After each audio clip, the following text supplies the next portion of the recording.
Добро вечер и добредојавте во уште едно ново издание на 24 анализа. Дали партиите се блиску до постигнување на договор за реформи во медиумите? Кои се едни од суштинските и клучните прашања кои останаа нерешени од Пржинскиот договор и од кои зависи дали до 5 јуни ќе се исполнат условите за фер и кредибилни избори. Меѓународната заедница е се погласна дека политичките партии треба да успеат да изнедат компромис за реформите во медиумите до 7 април, кога се очекува и собранието да се распушти. Но дали ќе се случи ова? Дали прекинот на преговорите го значи и крајот на дебатата за темата медиуми? Кој е ставот на Сдруженијата на новинари? Ова се само дел од прашањата кои што ќе ги отвориме во вечерашната 24 анализа со моите и ваши гости. Од мојата лева страна Марина Тунева, директорка на Советот за етика во медиумите. Добро вечер. Добро вечер. И Насер Салмани, председател на Сдруженијето на новинари на Македонија. Добро вечер и до вас. Добро вечер. На самиот почеток, би почнале со една актуелност која што е денеска можеби едно од клучните прашања, средбата со председателот Ѓорѓе Иванов. Што беше одлучено и можеби дали се најдоа некои конкретни насоки околу проблемот за реформите во медиумите? Насер, би почнале со вас. Да, имавме интересна средба со председател.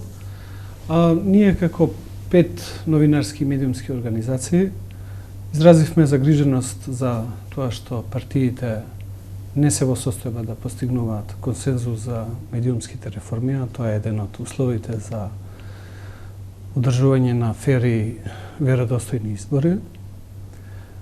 И му ја изложивме нашата идеја како мислиме дека може да се излезе од оваа ситуација.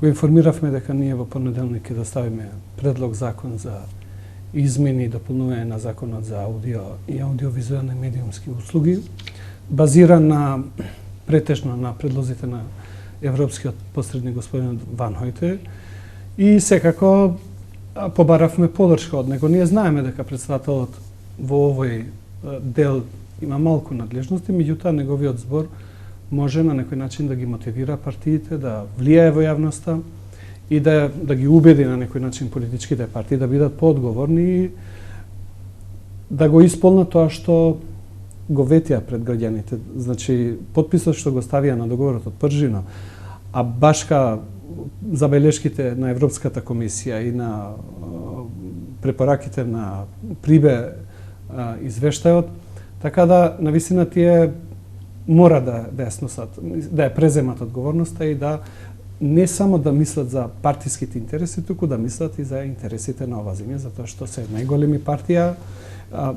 Мислам дека со вакво однесување не само што нема да го подобра третингот пред граѓаните, него ќе покажат една навистина несериозност и може да има и негативни ефекти во поизборните резултати. Председателот изрази подготвеност да работи со нас, не замоли да тие приоритетни прашања кои што ние ги третираме како приоритетни во медиумското законодавство да му ги доставиме и да објасниме зошто ние мислиме дека тие се битни и тој ќе го искористи неговиот авторитет да влијае врз и во јавноста и врз политичките партии да пред 7 април да имаме медиумски реформи, а до денот на одржување на избори тие законски измени да се имплементираат. Така. Бидејќи едно со друго е поврзано, вашите барања беа конкретни и јасни, меѓутоа дали очекувате да се оствари средба со политичките партии? Не, ние објавивме дека средба од досега побаравме средба со сите 4 политички партии, потписнички на договорот од Пржино.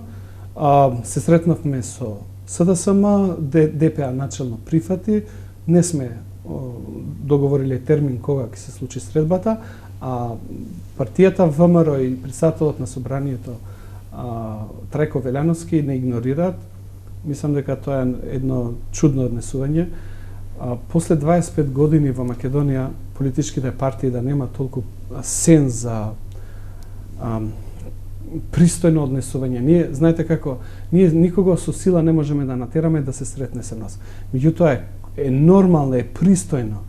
Минимум политичка култура налага да ви се јава да речат луѓе фала за понудата да се сретнеме, сме зафатени, сметаме дека средбата со вас не ја гледаме како можна, дека имаме различни ставови, меѓутоа вие да барате и постојано да инсистирате да добиете одговор зошто, кога ќе не известат за тоа и постојано да ви игнорира, тоа е едно навистина проблематично однесување, затоа што ако вие одбивате разговор за решавање како средство, начин на решавање на проблемите, тогаш што значи тоа? Кој е другиот метод на решавање на проблемите?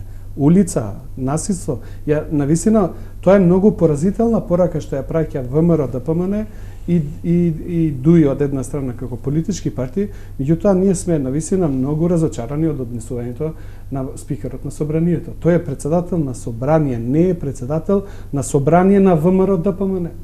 Тој мора да излезе од рамките на... Тој мора да престане да слугува на интересите на ВМРО, ДПМН. Тој е еден од еднаквите и мора да свати дека има... Тој е председател на собрание на сите граѓани. И мислам, неговото однесување е крајно неодговорно и немам како поинакво да го третираме. На страна од тоа, ние ќе најдеме друг начин, еве во понеделник, ќе доставиме предлог за измени, ќе ги повикаме сите пратеници да се потпишат на таа иницијатива и се разбира во итна постапка, затоа што немаме веќе ни време и верувам дека дел од пратениците на власта од ВМРО и од ДУИ ќе соберат храброст и ќе се одважат да стават подпис на таа иницијатива и да ја затвориме таа тема еднаш за секогаш, затоа што навистина ако сега не ја почнеме овој процес, ако не го отвориме сега, мислам дека тешко дека во иднина ќе погодиме, што се вели, моментум каде што сите политички партии се на една маса и да договориме. Мора да постигнат партиите во Македонија консензус за овие реформи, затоа што од една страна тоа ни се обврски кои што произлегуваат од процесот за евроинтеграција на Македонија. Од друга страна презедоа обврски со договорот од Пржина дека ќе ја решат политичката криза и дека ќе одржат фер и демократски избори, а од друга страна на крајот на краиштата ние имаме устав кој што гарантира слобода на изразување и слобода на медиуми. И мора тоа ние мора во Македонија да имаме слобода на изразување и слобода на медиуми, затоа што така сме напишале во устав. И мислам дека политичките партии немаат право тука да мислат дали тоа ќе биде или не. Ако мислат дека тоа не е лукс во Македонија, слободата на изразување и слобода на говор и слобода на медиуми, тогаш нека покренат иницијатива во собрание да ги избришеме тој член 16 од уставот и веќе да сме на чисто дека овие политички партии не ќе да имаат слобода на изразување и слобода на медиуми во Македонија. Така, околу суштински битно и важно колку е нели да учествуваат издруженијата и оние кои што се директно најзасегнати од законските решенија. Ние гледаме дека ни една политичка партија нема политичка волја. Пакетот на промени што ги понуди европскиот посредник да ги достави во собрание. Еве ние како граѓански организации ќе седнеме, тие предлози ќе ги преточиме во законски амандмани, ќе ставиме образложение зошто мислиме дека тие измени треба да се донесат и мислам дека ќе ја завршиме работата, она што треба тие да направат, само да стават подпис и да ни ја поддржат иницијативата. Затоа што друго ние можеме да направиме? Ние не сме пратеници.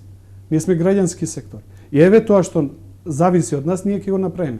Меѓутоа, најголемиот дел од одговорноста е на политичките партии. Сега сакаме директно да ги тангираме пратениците како непосредни представници на граѓаните на Македонија. И тие имаат одговорност пред нивните гласачи, а не пред партиите. Ние не спориме дека тие припаѓаат на една или друга политичка партија.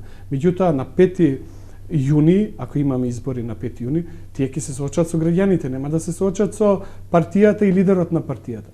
Така да мислам дека треба да демонстрираат една поголема одговорност и свесност дека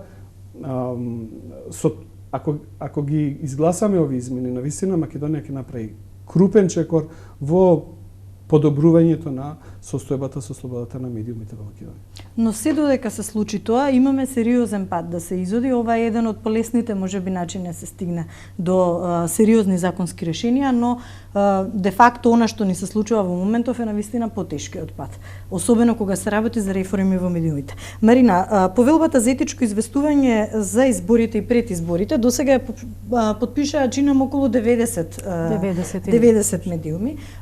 Сепак колку од овој подпис во реалноста се исполнува? За жал, зборувајќи низ праксата на Советот за етика во медиумите и она што го забележуваме и регистрираме, сметаме дека таа не се почитува. Значи, забележани се тенденции на прекршување, сериозно прекршување на стандардите на професионалност, кои што се офатени и во оваа повелба и во Кодексот на новинари на Република Македонија, и тоа е една загрижувачка пракса. Значи, ние се обидуваме да го адресираме овој проблем, зборуваме за тоа, најотворено би сакале да зборуваме и понатаму, регистрираме жалби, се одлучува по тие жалби, правиме медиација, разговараме со медиумите, меѓутоа праксата е загрижувачка. Јас со жалење морам да констатирам дека јавноста е контаминирана како последица на овој тип на известување во медиумите.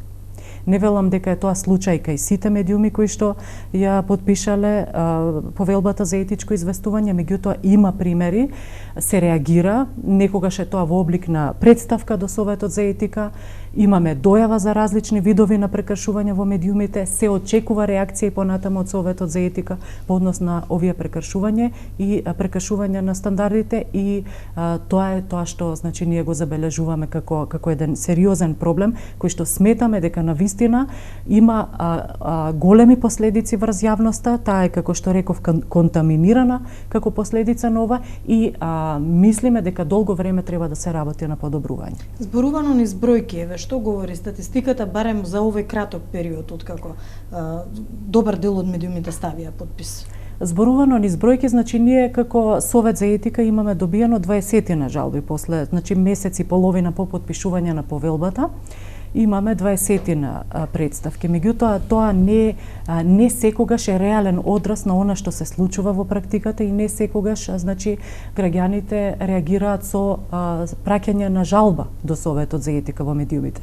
Ние користиме секоја прилика да им укажеме дека навистина ни се важни тие реакции, бидејќи пред се Советот за етика функционира врз основа на добијани жалби, врз основа на регистрирани реакции од страна на граѓаните, од страна на јавноста во однос на таквиот тип на известување во медиумите. Ние сме реагирали во облик на соопштенија и во облик на праќање на предупредување, опомени до медиумите. Сме се обидувале за овие прашања да разговараме и со уредниците и така натаму. Значи, преземаме мерки, меѓутоа она што нам ни е најважно, значи да ги регистрираме реакциите на граѓаните во еден таков облик, да добиеме формално представки на кои што понатаму ќе ги преземе Комисијата за жалби и ќе ги разгледа во сооднос со она што е наведено во повелбата за етичко известување, во однос на Кодексот и сите други рамки и регулативи според кои што се водиме во оценувањето на тие жалби, понатаму изрекувањето на морални санкции кон медиумите. Значи, ја користиме секоја прилика да укажеме на тоа, ја користам и оваа прилика да укажам дека навистина јавноста ни е битна да соработува, да биде партнер во утврдувањето на случаите на прекршување на стандардите на професионалност, се со цел да влијаеме понатаму колку што можеме во рамки на нашите надлежности да ја подобриме таа практика на известување, која што за жал, уште еднаш ќе речам, е загрижувачка. Ќе видиме со какви трендови дополнително сега ќе се соочиме, особено во предизборниот период. Има би рекол, една хипокризија од за жал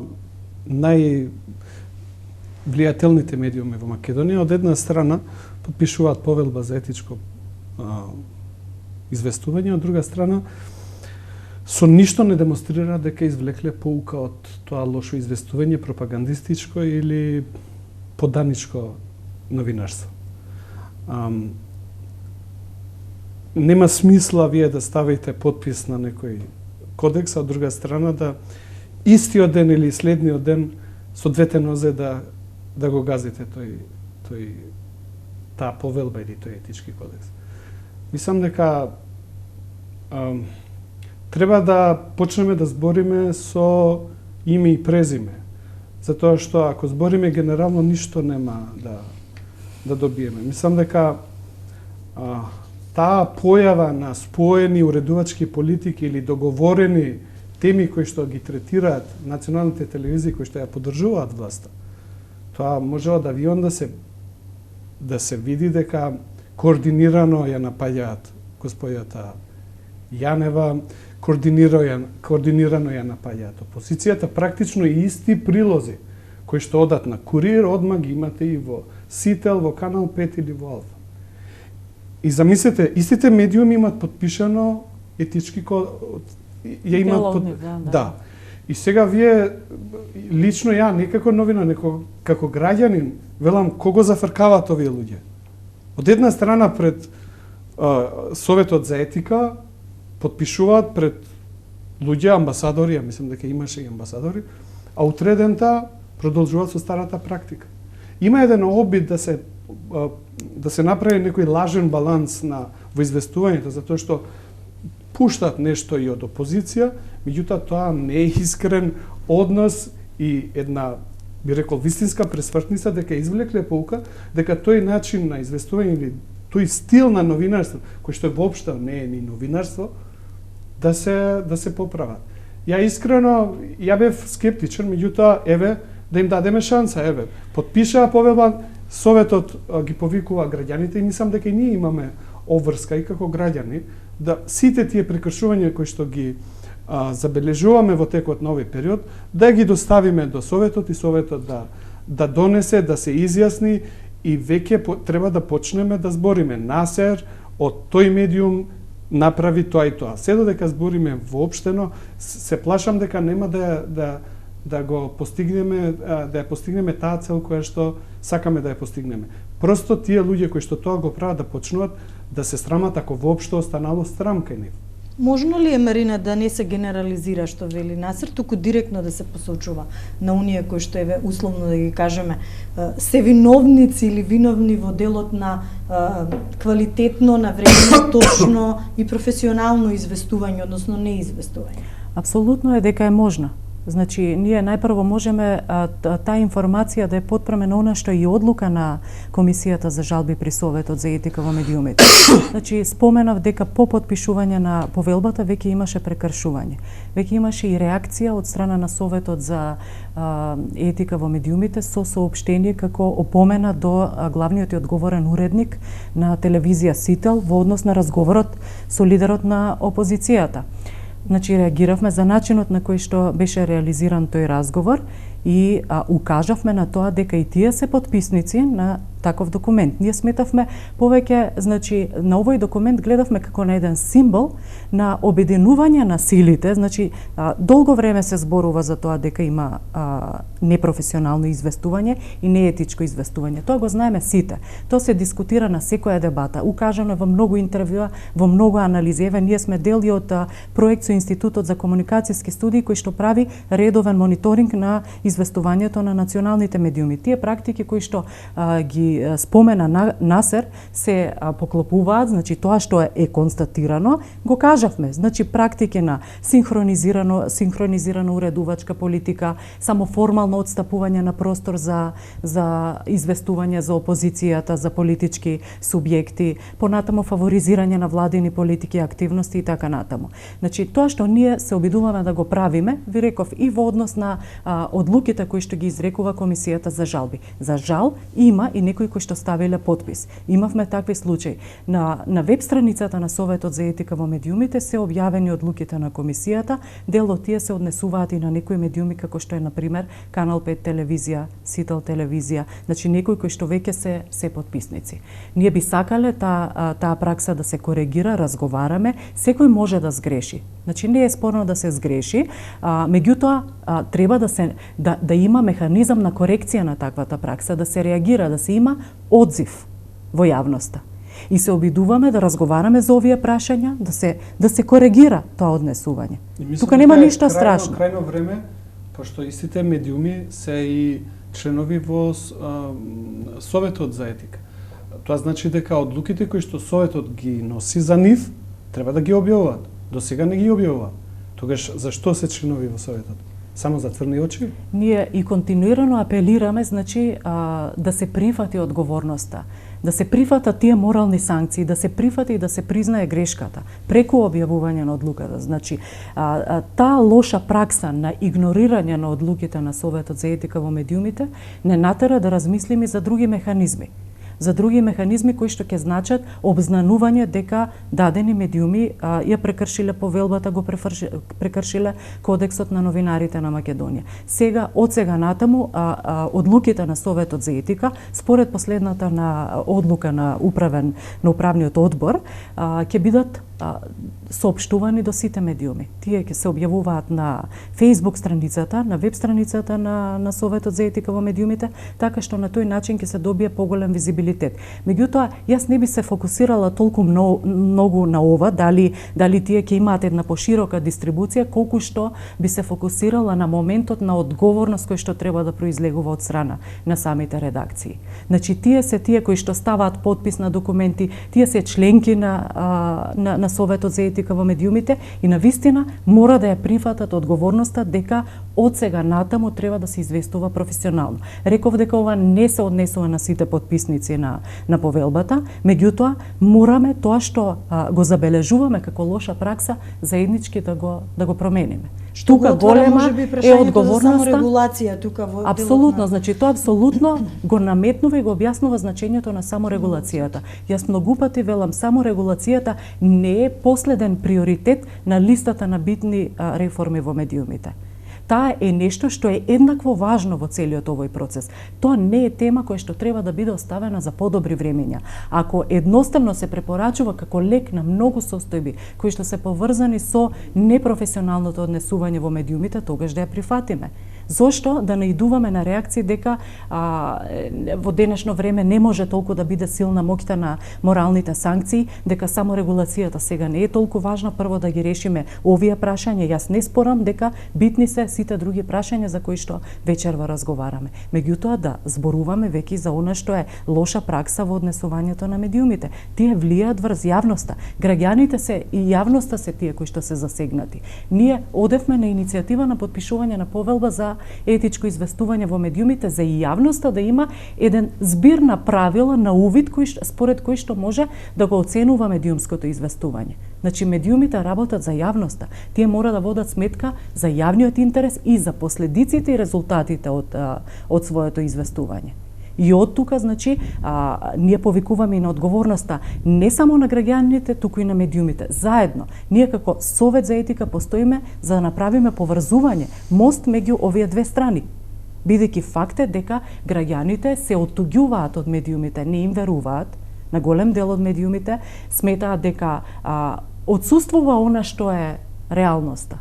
Реалноста има различни облици, значи од една страна според дел од медиумите се она што се случува околу нас е позитивно, афирмативно за она што го прави сегашната власт и она што го прават политичарите. За дел од медиумите реалноста е песимистична, имаме многу лоши работи и така натаму. Не би сакала да гледам една таква поларизирана слика за работење и во работењето на медиумите, меѓутоа тоа остава трајни последици кај јавноста. Значи, пред се не им се верува на медиумите.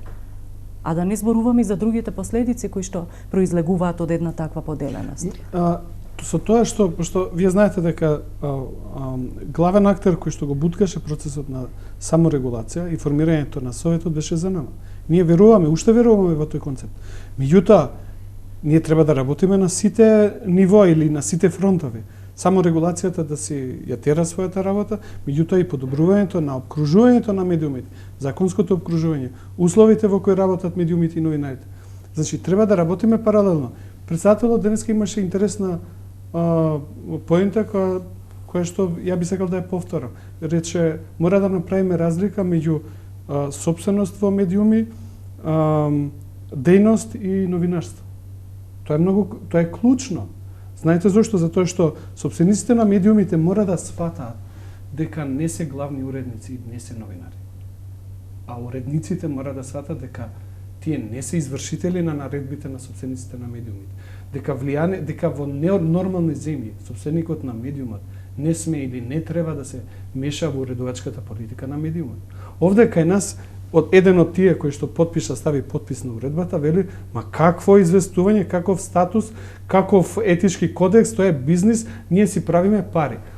Тој начин на размислување го имало и во западниот свет, да речеме во Америка или во Западна Европа, но знаете кога тоа било случај во тие земји. Во Америка во 19 век така размислувале луѓето кои што формирале медиуми, рекле, викале, ова е приватна компанија, правам што сакам и заработувам.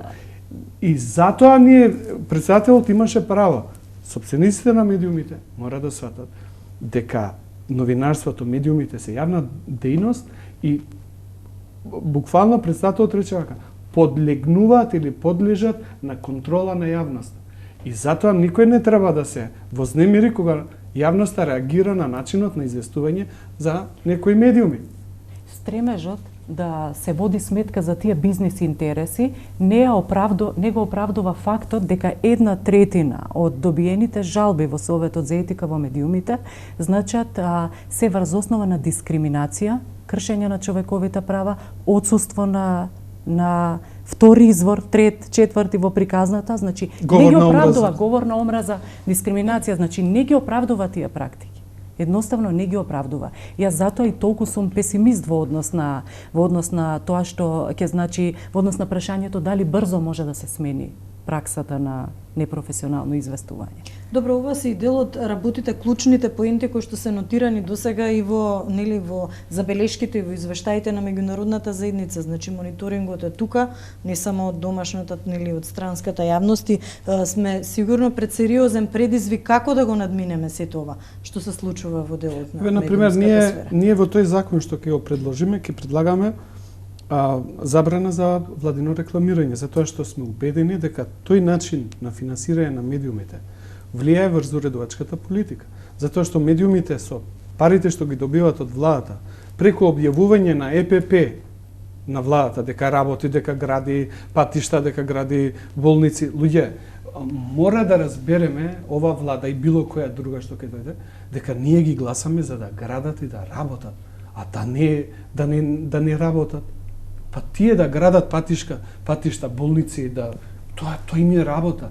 Јас постојано тоа го повторувам. Тоа е исто како ја ако напишам некој текст во весник и утре ден правам реклама и луѓе вчера напишав текст, па фала Богу, за тоа сум платен. Мора да разбера дека тој начин на трошење на јавни пари за политичка пропаганда во една демократска земја не е дозволен. Второ, тие пораки што ги праќаат преку тие владини кампањи немаат никаков јавен интерес. Отвори срце или роди трето дете или не знам. Има други начини како може да се стимулираат или, например, даваме субвенции. Затоа што преку тие пораки се влијае врз перцепцијата на јавноста. Да, се даваат субвенции, но дали некој направил анализа колку тие субвенции влијаат во зголемувањето на производството, во зголемувањето на квалитетот. Колку се оправдани крајните ефекти на тие. Затоа што ако вие постојано ја бомбардирате јавноста со фалби, јавноста ќе тоа што слуша, тоа ќе верува. А од друга страна, медиумите за да ги задржат тие извори на финансирање, кои за жал одат и над 30% од вкупните буџети на националните телевизии, тогаш се разбира дека луѓето тоа што го слушат, тоа и ќе го прифатат како реалност. А телевизиите, за да ги задржат тие средства, нема да ја критикуваат владата. И еве тој, како би рекол, тој склоп на конфликт на интереси меѓу владата и медиумите. После бараме навистина да ги ослободиме од политичката контрола јавниот сервис Македонската радиотелевизија и Агенцијата за медиуми. Мора да разбера дека и МРТ е јавен сервис на граѓаните, не е сервис на политичките партии кои се на власт. Ако навистина сакаат да направиме напредок во процесот на интеграција, подобрување на демократскиот амбиент во Македонија, да заличиме на демократска земја, мора да се откажат од контролата на тие важни институции. Во програмскиот совет на МРТ треба да влезат луѓе кои што доаѓаат од граѓанскиот сектор, кои што ја изразуваат, кои што ќе изразат различноста на македонското општество, а не луѓе кои што ги номинираат политичките партии, без разлика кој е овластен предлагач. И дефинитивно мора да најдеме начин за финансирање. Македонската телевизија има убедливо најмалку средства во споредба со другите јавни сервиси од регионот. Ние сме убедливо на дно по средствата што ги одвојуваме за финансирање на јавниот сервис. Србите даваат 100 милиони, а хрватите околу 200 милиони.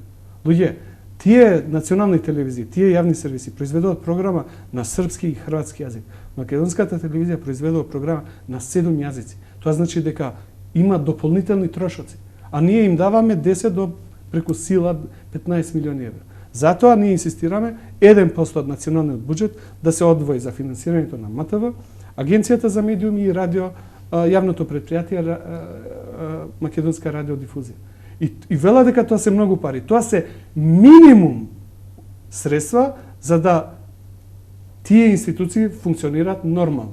А да не и кога би се прифатила тоа наше барење, кога би се прифатила 1%, ние пак сме на дно на земјите во регионот, да не се споредиме за. Значи, замислете во која инсистирањето на политичките партии МТВ да го држат постојано под комплук, што се века. За да може постојано да ја оценуваат и ја контролираат. Најнове беше блокирањето на сметката. Наместо да ги простат долговите, овие вршат притисок да се репрограмира долгот. Тој долг не е создаден по вина на МТВ. Граѓаните мора да разберат. Тој долг е создаден затоа што управата за јавни приходи не ја собира радиодифузната такса. Замислите, МТВ треба на државата да ја плати ДДВ по основ на пари кои што ги нема. Процентот на наплата на радиодифузна такса е под 50%. За останатиот дел 50%. На МТВ месечно им стигаат сметки за плаќање на ДДВ, на пари што ги нема. И замислите сега, ние збориме за институционална автономија на јавниот сервис. А од сите страни се уценети. Так, продолжуваме со разговорот. Овде предлагам да погледнеме еден краток блок реклами, а потоа се враќаме во студиото. Го продолжуваме разговорот околу реформите во медиумите, ставот на новинарските здруженија, што е она што треба да се направи за да се добие квалитетно законско решение и кои се предизвиците, особено во предизборието пред кои што ќе бидат ставени новинарите да се добие една квалитетна, брза, точна и професионално изработена и донесена информација.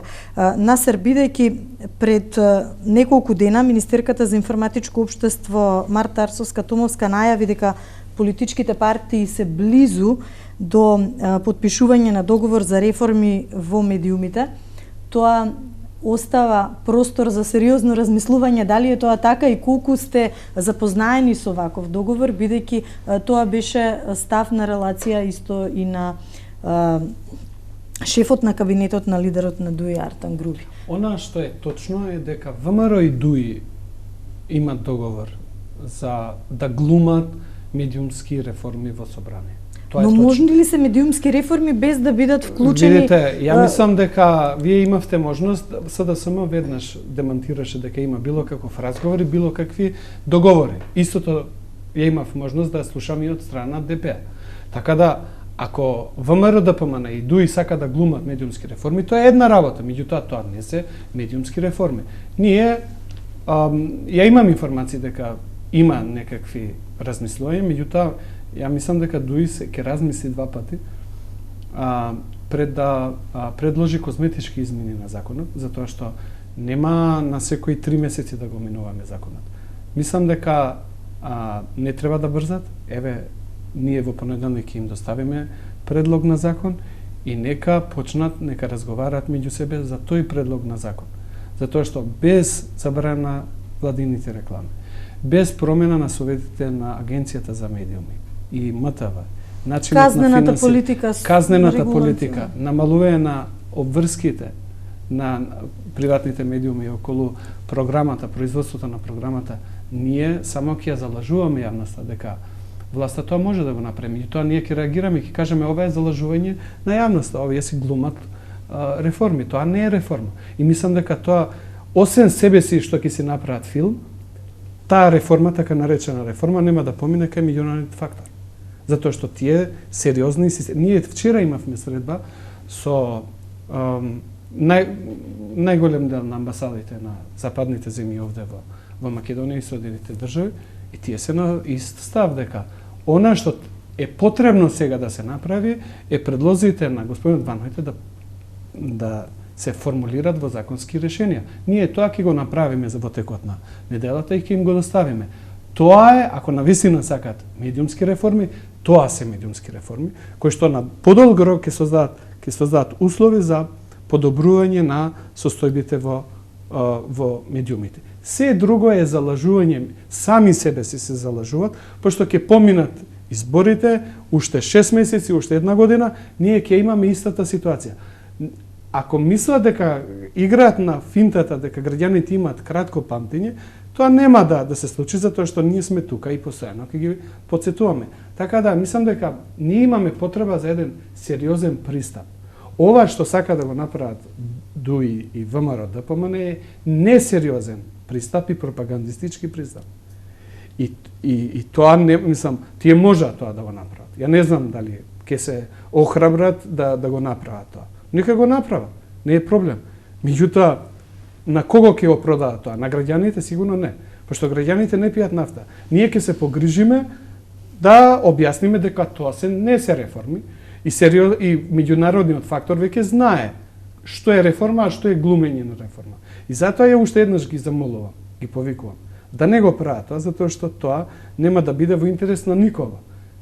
Нема да можат тие така наречени реформи, тие козметички измени на законот да ги продават како реформи. Тоа не е реформа. Размислувате ли за порадикално делување доколку ова предлог законско решение дојде во собранието и се секако ние ние сакаме да ги искористиме овие би рекол институционални форми на делување, за да не ни речат утре дека зошто протестирате кога имавте можност да ни доставите закон. Сакавме разговори, не ќе разговори. Утре во понеделник им доставиме закон. Ако не одбиваат да го подпишат, одбиваат да го поддржат, тогаш ќе им одиме пред собрание, таму и ќе им направиме врева. Мислам дека, ако мисля дека ние ќе се заморуваме, ќе се умориме, ќе престанеме да збориме, да реагираме, да одиме на улица, да одиме по дебати, да збориме, да пишуваме соопштенија, да направиме се што е во наша моќ, мислам се залажуваат. Ние ќе продолжиме со иста жестина да се бориме за тие медиумски реформи. Затоа што прво, македонскиот устав гарантира слобода на изразување, затоа што ова земја се обврза или декларира дека сака да се интегрира во Европската унија и НАТО, а таму со вакви медиуми не можеме да се интегрираме, и затоа што политичките партии и ветија на јавноста дека подпишаат договор кој за решавање на политичката криза и каде сте обврзаат дека ќе работат за поголема медиумска слобода. Ајде, нека повелат, ние сме тука, им помагаме, им пишуваме закон ако треба, инаку тоа е нивна обврска, затоа што зимат граѓаните затоа ги плаќаат министрите да пишуваат закони и претениците, а не да седат и ние и тоа не ни е проблем и закони ги пишуваме, ама пратениците во собранието мора да преземат одговорност и да излезат од тој страв што им е од партиите. Не е страшно во следниот мандат да не бидете пратеник, ама направите нешто добро за оваа земја. Не е страшно да изгубите да се скарате со партијата, па да не ве стави на листа следните избори. Ама барем ќе останете запаметени како човек од оваа земја кој што направи нешто добро. 4 години си поминал во тие пратенички клупи, барем остави нешто позитивно за оваа земја. Така. Марина, роковите газат, бидејќи фиксиран е датумот 5 јуни, од она што барем во последниот период и меѓународната заедница малку имаше песимистички став во делот дали ќе се исполнат оние обврски од Пржинскиот договор. Меѓутоа, секако медиумите се едно од клучните и суштествени прашања кои што треба да бидат решени за да се обезбедат услови за фери и кредибилни избори. Во која насока ќе се делува, особено во овој период кој што, како што реков, куси сигурно ќе бидат на тест ставени и новинарите и цела уредувачка политика на сите медиуми кои што меѓу другото се и потписници на повелбата. Ќе се делува во насока на подигнување на свеста и на медиумите и на јавноста, значи взаемно во однос на праксата на известување. Ќе се делува во насока на едукација на јавноста, едукација на новинарите околу тоа што го грешат најчесто, иако во голема мера тие и самите се свесни. Меѓутоа, рековте и самите, рокот е краток, многу работи и не може да се научат за кратко време. Она што ние ќе се обидеме да го направиме, да ги донесеме сите актери на една маса да зборуваат. Значи, ќе правиме и средби, ќе правиме дебати на кои што понатаму ќе се зборува најотворено за овие прашања, ќе зборуваме и понатаму со уредниците па и со сопствениците на медиумите.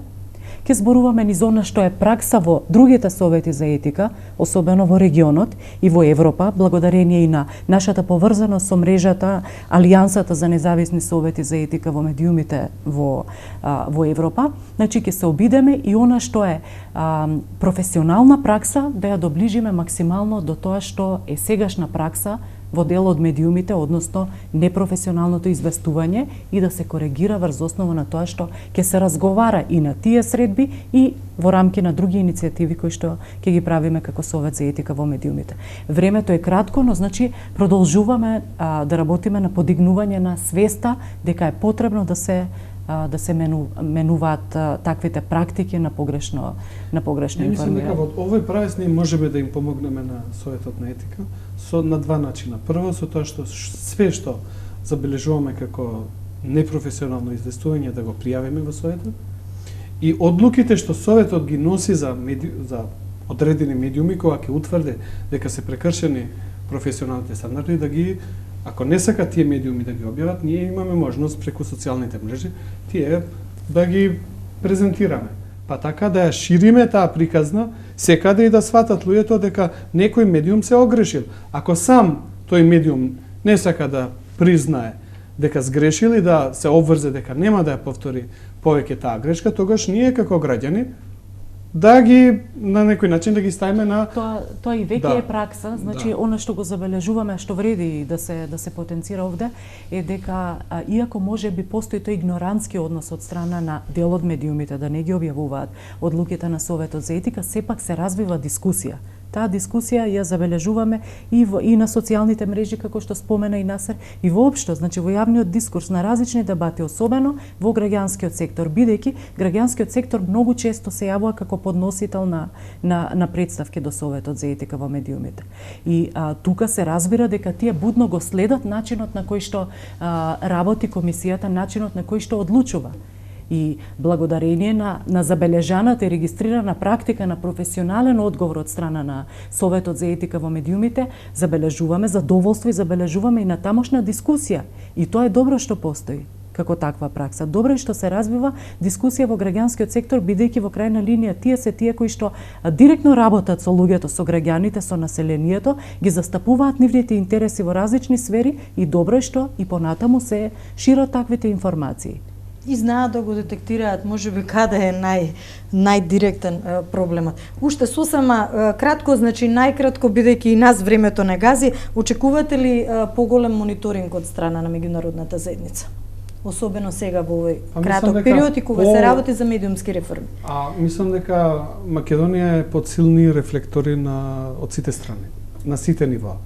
Секако дека ќе бидат ако некој мисли дека меѓународниот фактор се инволвира во разговори со Советот на етика и со медиумите да подпишуваат повела, колку тоа ради реда да го направат, мислам се излажат. Мора да сватат дека овој пат никој не се поигрува. Медиумите мора да сватат дека на крајот на овој период некој ќе направи сериозна анализа и нека не се очекува дека ќе може да поминат некој жеден преку вода. Тоа нема да се случи. И тие кои што сакаат, кои што мислат дека може да глумат овој период, мислам дека ќе глумат во нивна штета. Така да е крајно време сите и новинари, и собственици, и уредници, и политичари да извлечат pouка дека ова зиме навистина опасно оди во погрешен правец.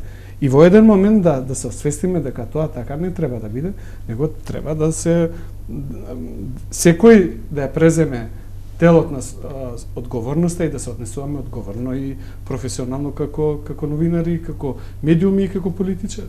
Така.